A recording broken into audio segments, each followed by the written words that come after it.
Le fils d'Anissé Ekane, Mouna Ekane, fait des révélations explosives concernant la relation entre son père, Anissé Ekane, et le professeur Maurice Kamto au lendemain du rejet de la candidature de Maurice Kamto. Pour ceux qui ne comprennent pas exactement de quoi il s'agit, vous vous souvenez certainement qu'au lendemain du rejet de la candidature de Maurice Kamto par le Conseil constitutionnel, Maurice Kamto est entré dans un mutisme qui ne disait pas son nom. Et pendant ce temps, Anissé Ekane a continué son combat. Il s'est rallié à Dieu Kamkamini pour porter le changement et ils avaient décidé de soutenir Issa Chiroma Bakary. Pendant cette période un peu trouble, il y aurait eu des relations un peu compliquées, voire tendues entre Anissé Ekane et le professeur Maurice Kamto. Son fils apparemment a eu des confidences avec son père de son vivant et il a décidé de les révéler sur le plateau de STV. Il ne s'est pas arrêté là. Il a d'ailleurs apporté son soutien à Issa Chiroma Bakary et il a même fini en disant que pour les options de son papa, il y a des gens qui sont non désirés là-bas. Il a carrément cité certaines personnalités de la République, c'est-à-dire de l'État du Cameroun, certains ministres que la famille n'aimerait pas voir assister aux obsèques d'Anissé Ekane. Dans tous les cas, je vous laisse écouter le fils d'Anissé Ekane, Mouna Ekane, en son et en image. Vous-même, vous allez vous faire votre propre réflexion par rapport à ces révélations explosives. Partagez massivement la vidéo, les gars. Je vous écoute. Je vous ai posé la question. Non, je n'ai pas entendu. Oui. Avec le recul, est-ce qu'il aurait dû faire différemment? Non. Bon, déjà oui, prenons celle-là. Je veux dire que, est-ce que pour vous, ces résultats vous ont-ils convaincu? Du moins, ce que Anissé Ekane a présenté comme résultat, est-ce que pour vous, vous avez la conviction aujourd'hui qu'il était sur le bon chemin? Moi, j'ai la conviction profonde que monsieur le président Issa Chiroma Bakary a gagné les élections le 12 octobre. C'est ma conviction personnelle. Elle est profonde et voilà. Bon, c'est une position, évidemment, que les résultats officiels ont été proclamés et on sait désormais ce qu'il en est. En voulez-vous à votre papa d'avoir fait cette promulgation? Ah non, pas du tout. Pas du tout. Tout comme je vous l'ai dit tout à l'heure, je n'imagine pas un autre Anissé Ekane.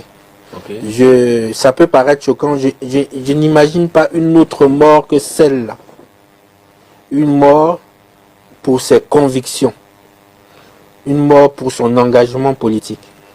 Et je ne peux pas lui en vouloir. Je pense qu'il est mort comme il l'aurait voulu. Il est mort comme il l'a voulu. Les armes à la main. Ce n'était pas un militaire, mais c'était un combattant.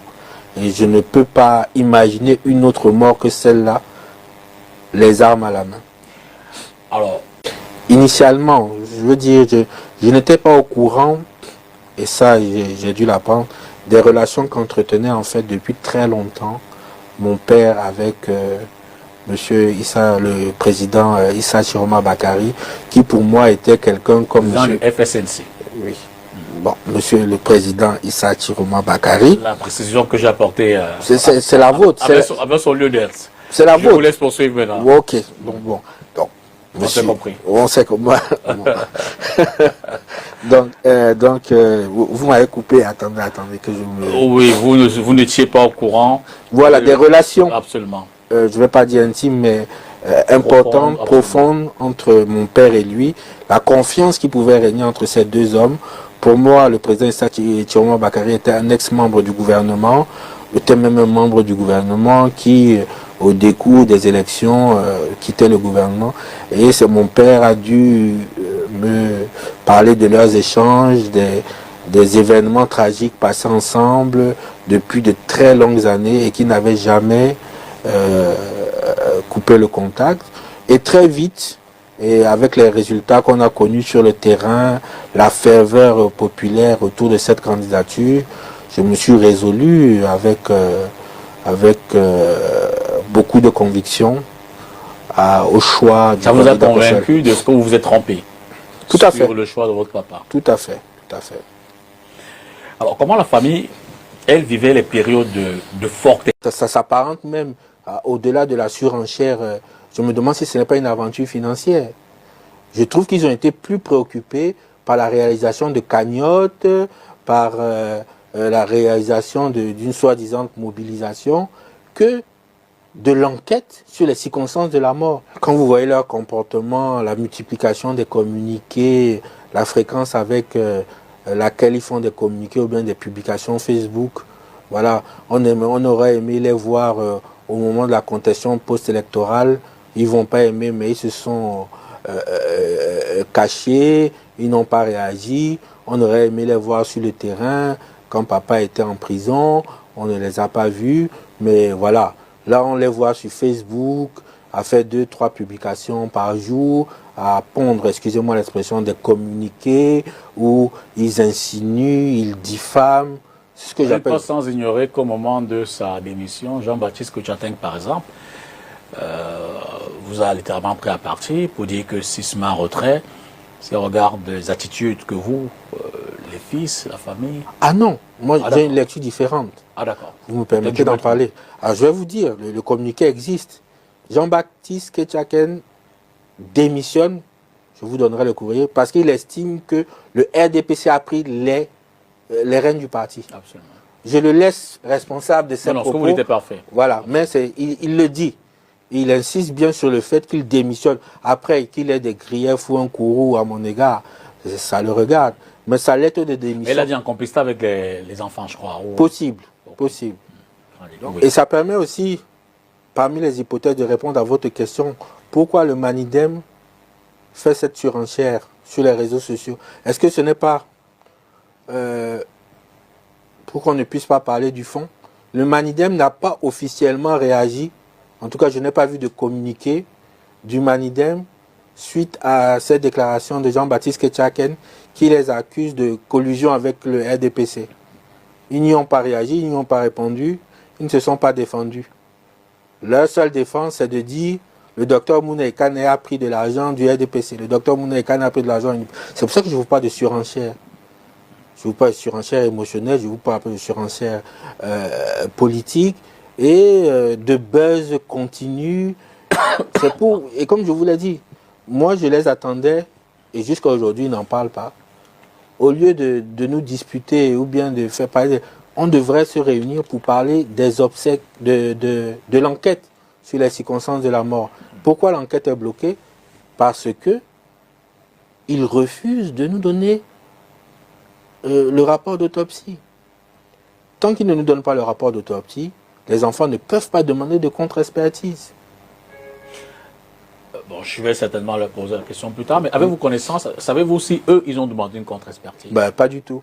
Ce qui les intéresse, c'est ce que je vous dis, c'est Facebook. Ils n'ont demandé aucune... La seule démarche, à ce jour, que je sais du Manidem, c'est la lettre désinvolte qu'ils ont envoyée à l'église évangélique du Cameroun. Toutes les autres démarches, ce sont des communiqués Facebook. C'est de faire de la surenchère sur les réseaux sociaux. Faire une cagnotte, organiser, voilà. Je vous fais remarquer que votre tante est bien avec, du moins, soutient la position du parti. Hein. Mais bien sûr, mais quand je parle du parti, ils sont tous dans le parti. Hein? Moi, ça s'apparente même au-delà de la surenchère.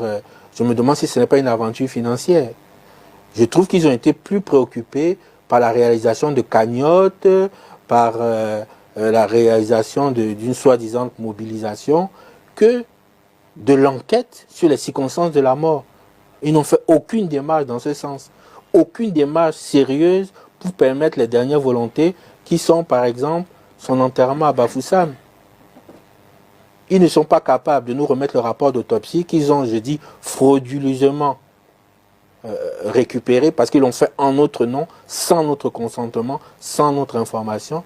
Aujourd'hui, tant que nous n'avons pas le rapport d'autopsie, nous ne sommes pas en mesure de demander une contre-expertise ou d'évaluer, comment on appelle ça, d'évoluer sur l'enquête.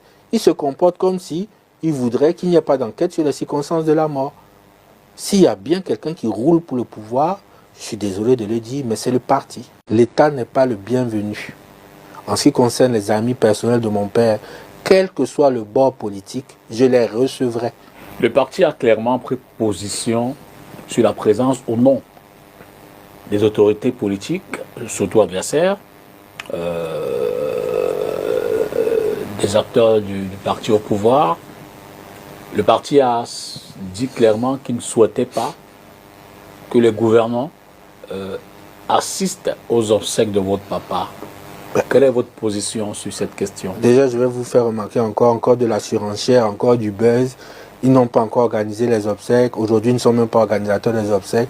Ils font de la surenchère parce qu'ils savent que ça va marcher sur Twitter, sur Facebook ou bien sur Instagram.